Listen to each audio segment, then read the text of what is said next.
Well, first of all, thanks to Paul and all of you for inviting us to come back for this wonderful anniversary of 100 years of Capuchin College. Yeah, I remember being here for the 75th anniversary, and it's nice to be here with all of you tonight to celebrate the 100th anniversary. And I think Sean really captured the history of that so very well in his homily tonight. But for myself personally, being part of Capuchin College, both as a student and then later on as a guardian, was a life-changing experience for me. And Father Gary and I came at a time that was sort of in the midst of the revolution of the 60s. Gary, of course, came back from New Guinea, and he was appointed to be the guardian, not knowing anything about Capuchin College after years in New Guinea. And I was about 8 years or 9 years, something like that, out in the ministry in Ohio and different places, working in the vineyard of the Lord. And then one day, Father Kieran Quinn called me and says, "Hey, Lou," he says, "we want you to go to Washington to be spiritual director for the students."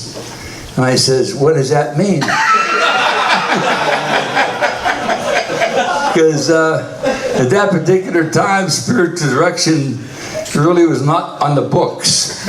Believe it or not, it was not on the books. It was something you did maybe once or twice a year to visit your favorite priest and tell him about your life, and that was the end of it, okay? But that was spiritual direction back in the 70s. And so I said, "What am I supposed to do?" He says, "Well, you'll figure it out." So my good friend Bob McCreary, who I confided in, I said, "Bob, I'm supposed to be spiritual director." I said, "What does that mean?"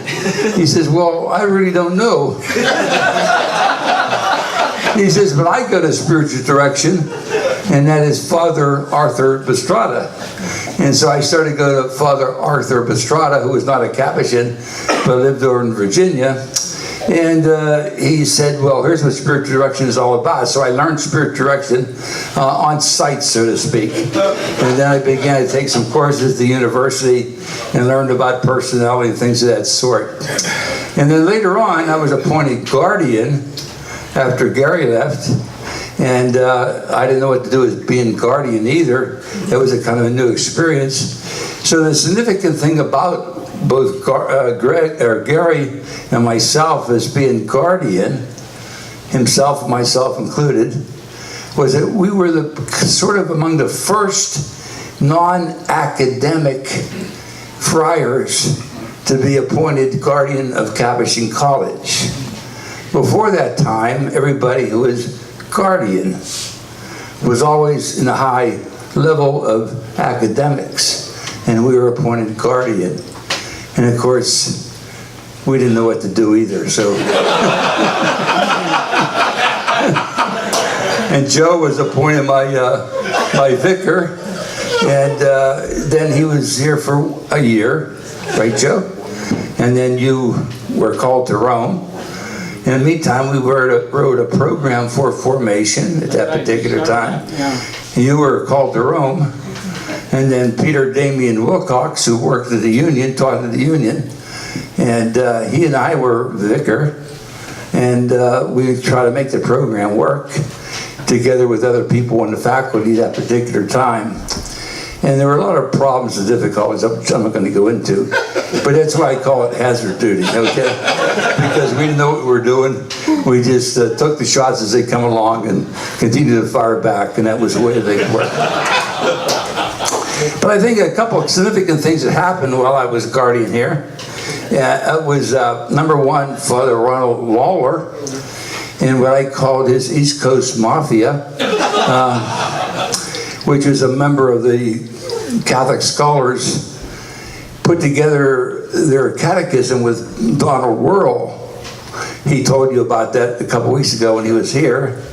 Well, they worked up here all the time and put together this catechism, which was given credit mainly to Father or Bishop, what is it, Cardinal Donald Wuerl now.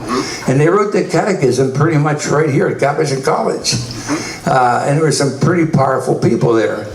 Ronald Lawler, his brother Thomas. There was Germain Grisey, who was a famous theologian from Mont St. Mary's. Joe Boyle, who taught at our seminary in philosophy. And who else? Somebody else was there too. Joe, you remember? Lorenzo Albizetti. Oh, that's right, Lorenzo Albizetti. I just recalled that again this afternoon. So they put together that first catechism as a way of bringing together the Vatican Council II. And they were instrumental in starting the Catholic Fellowship of Catholic Scholars, which is still prominent, I think, today to some degree. So that was one of the big highlights of my time as guardian 3 years. And the second was Sean O'Malley back here, Bishop Sean. He was initiating his ministry to the Spanish at that particular time. Right, Sean? He started before that, but it was really beginning to flow. And he had this old broken down building and down on, what was the name of that street? Mount Pleasant. Mount Pleasant. It was filled with cockroaches and everything else. But that became the Spanish Center. And from that blossomed into what it is today. And the third thing I think that gives significance to those years here at the Capuchin College for myself and maybe for Father Gary was the fact that even though we didn't know what we were doing, things turned out to be pretty well. And Capuchin College continues to grow, and as Sean mentioned, continues to blossom.